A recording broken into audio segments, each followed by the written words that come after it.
Welcome to Unschooled and Ordinary, where we explore the Word in 20 minutes or less. My name is Richard Binns, and this is Sabbath Part 3, Keeping Sabbath Holy.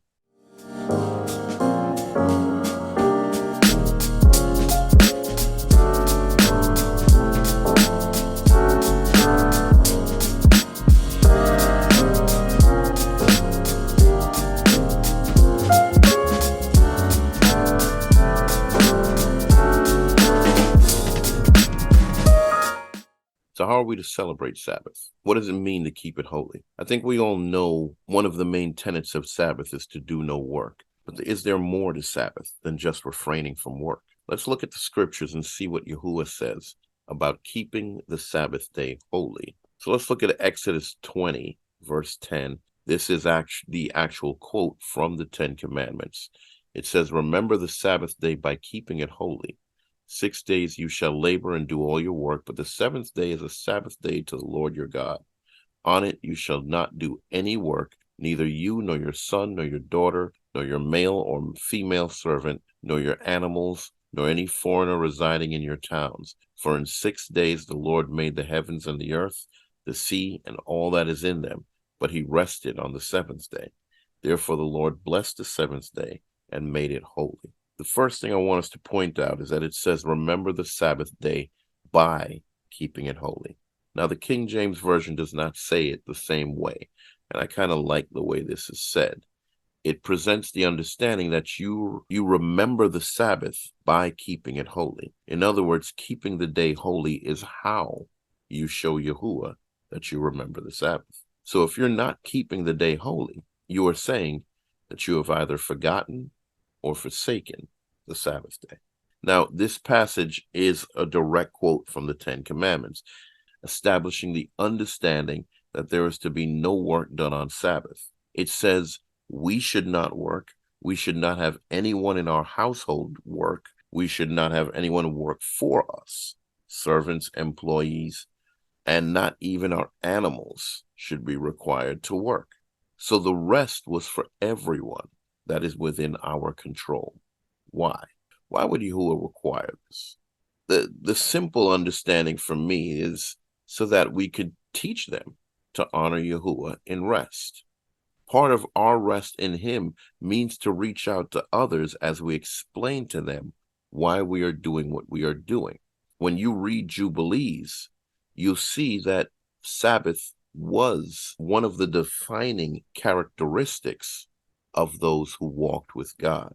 Everyone else worked every day or did whatever they chose, but those who walked with God obeyed and observed the Sabbath, and that was something that separated them from everyone else at that time. Let's look at Jubilees 2:29. It says, "Declare and say to the children of Israel the law of this day, both that they should keep Sabbath thereon, and that they should not forsake it in the error of their hearts, that it is unlawful to do any work thereon, which is unseemly to do therefore, that in thereon pleasure, that they should not prepare thereon anything to be eaten or drunk, and that it is not lawful to draw water, or bring in or take out thereon through their gates any burden which they had not prepared for themselves on the sixth day in their dwellings." This says that there should be no work. Once again, it's kind of reiterating the same thing. But it goes a little farther in that it explains that preparation should be done the day before. This means that Sabbath is something to be planned, looked forward, and executed in advance. Now, the caveats for this would be the holy days where work is required on these days or preparation is required the day of. This is usually when we have back-to-back Sabbath days. One is usually a feast day, which would require preparation and cooking the day of, and the feast would actually begin the Sabbath in the evening on those days. Now, while we're on the subject, notice it said not even to kindle a flame, that we should not even be cooking. So let's take a look at Exodus 35, 1-3. And it says, "And Moses gathered all the congregation of the children of Israel together and said to them, These are the words which the Lord has commanded that you should do them. 6 days shall work be done, but on the seventh day there shall be to you a holy day, a Sabbath rest to the Lord. Whoever does work therein shall be put to death. Ye shall kindle no fire throughout your habitations upon the Sabbath day. So we're directly talking about cooking and cooking with fire. We should kindle no fire, which means we should not cook any food on the Sabbath day, but prepare the day prior. In the previous passage we read, Yahuwah states that we are not even to draw water, to take in, or put out anything from our gates. Let's look at that. Let's look at Jubilees 50, verse 9. It says, you shall do no work whatsoever on the Sabbath day, save that you have prepared for yourselves on the sixth day, so as to eat and drink and rest and keep Sabbath from all work on that day, and to bless Yahuwah your Elohim. So the idea is you are preparing in advance for Sabbath. All of your food, all of your drink, everything that would need to be done throughout that day should be done in advance to clear your schedule of any distractions.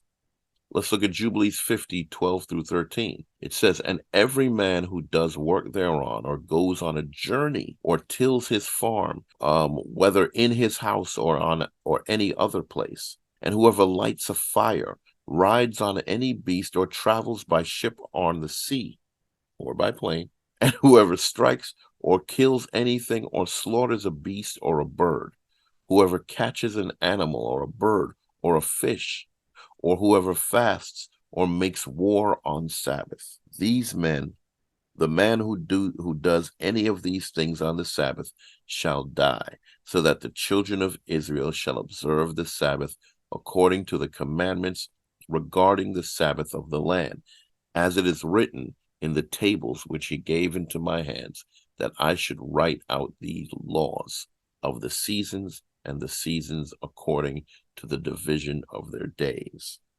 These passages reiterate that there should be no work done, no cooking, and then issue further instructions that can seem kind of interesting.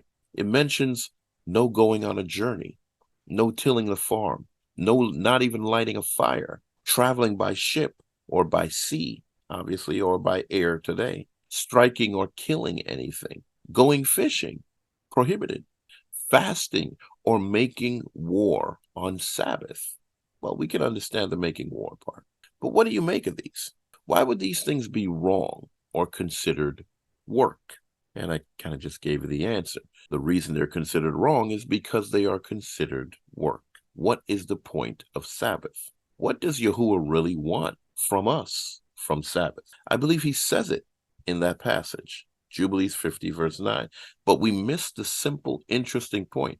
We can get so caught up with our blessings and the things that we want from Yahuwah that we can miss and let it slip by the simple thing that was said. Jubilees 50, verse 9. It says, keep Sabbath from all work on that day, and to bless Yahuwah, your Elohim. What did God do in Genesis on the first Sabbath? He rested and spent time enjoying his creation, which included man. He wants us to do the same, to rest, enjoy creation, spend time with him. Yahuwah considers the time you spend with him a blessing. Think about that. Sabbath is about us blessing Yahuwah with our presence. And that's his view of it, not us being full of ourselves. That's his view of it. You are blessing him with your presence, with your time. It is about giving him your undivided attention. That is how important you are to him. Furthermore, this time obviously blesses us as well, because it solidifies our relationship with him. Think about life in those days. The Hebrew worked and worked hard 6 days a week. The seventh day, he issued a day of rest.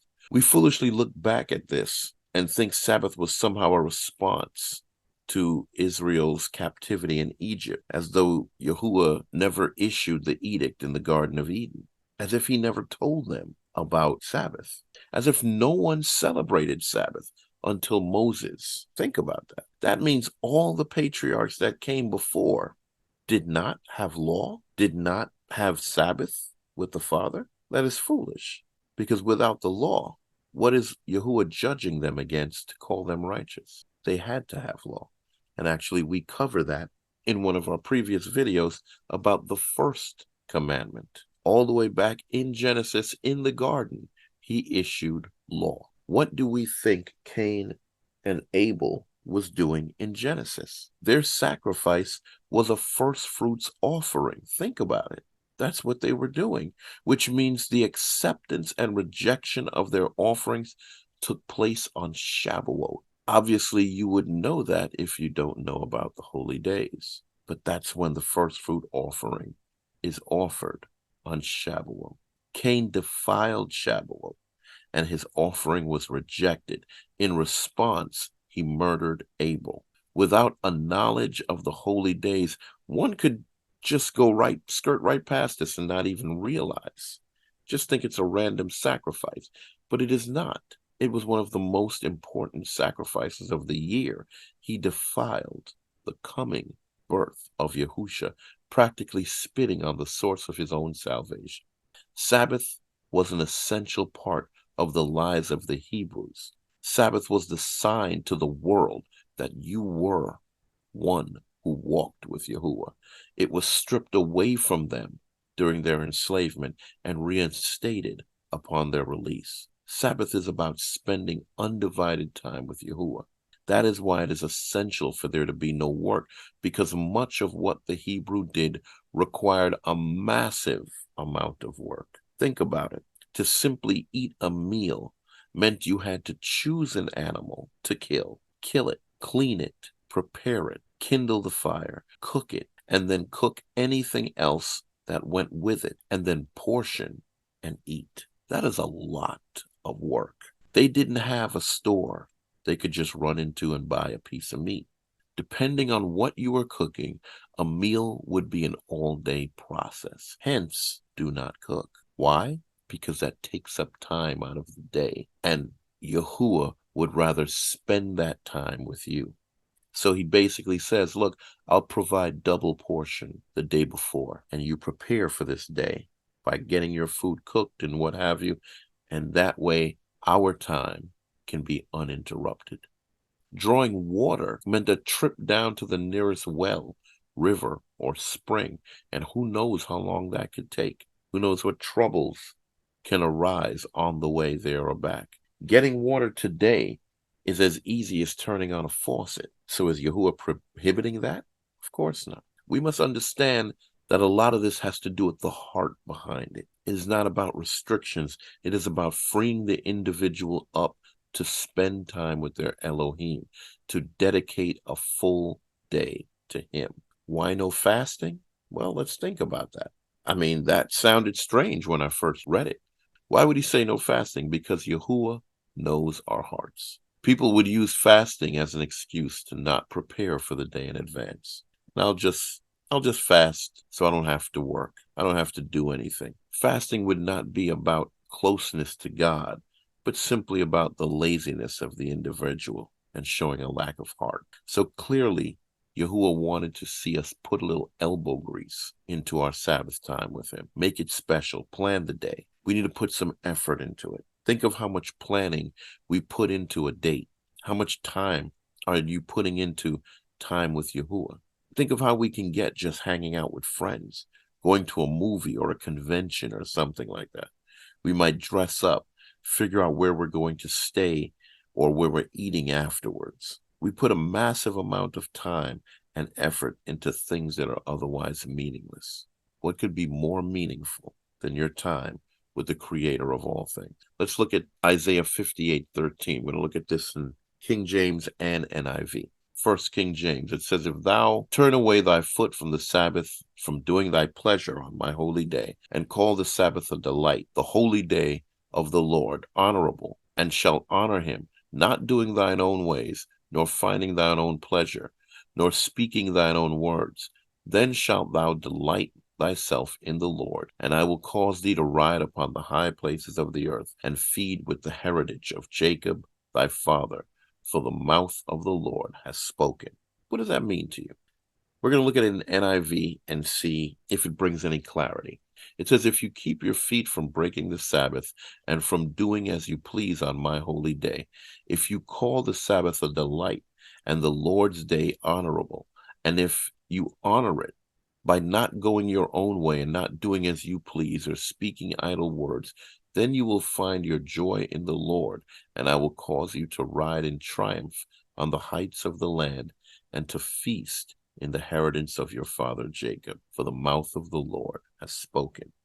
Does that make it any clearer? What is it you understand from this passage? Sabbath is to be a joy, not a burden. This is a time that we should look forward to, time with Yahuwah. The best way to sum it up is simply Psalm 37, 4 and 5. Delight thyself in Yahuwah, and he will give you the desires of your heart. Commit thy way unto your Elohim. Trust him, and he will bring it to pass. We need to stop seeing Sabbath as rules of what not to do and begin to see it as what it really is, a time of removing all distractions so that we can fully commit our time, heart, and devotion to our Elohim. In Joshua 1:8, it says, this book of the law shall not depart out of thy mouth, but thou shalt meditate therein day and night, that thou mayest observe and do according to all that is written therein. For then thou shalt make thy way prosperous, and then thou shalt have good success. Psalm 1 through 3. Blessed is the man that walketh not in the counsel of the ungodly, nor standeth in the way of sinners, nor sitteth in the seat of the scornful. But his delight is in the law of the Lord, and in his law doth he meditate day and night. And he shall be like a tree planted by the rivers of water, brings forth his fruit in the season, his leaf also shall not wither, and whatever he does will prosper. 1 Timothy 4:15. It says, meditate upon these things, give thyself wholly to them, that thy profiting may appear to all. Take heed unto thyself, and unto the doctrine, continue in them. For in doing this, thou shalt both save thyself and them that hear thee. We just took a 3-verse tour through the scriptures from the very beginning, from Joshua all the way to 1 Timothy in the New Testament, and we're seeing the same exact thing. Delight yourself in the Lord. Meditate on his laws day and night. Of course, we must remember that Yahusha healed someone on the Sabbath. So it is always good to remember that there is no restriction, no law against showing love to others. So what is Sabbath? Sabbath is a day of meditating on Yahuwah, studying his word, enjoying creation. Go for a walk, a hike, go do something like that. Enjoy your family and simply enjoy the life you were given. Set all your worries, plans, work, every distraction aside for one day, one stinking day, to just turn off the world and just live and love your Elohim and those around you. Delight yourself in him and be delighted by the marvels of his wondrous creation. Imagine if we did that once a week, how that would change our lives. Imagine the depth of our relationship with our Father. In the meanwhile, drop any questions, comments in the spot below, and I pray that you've learned something from the unschooled and ordinary. Amen.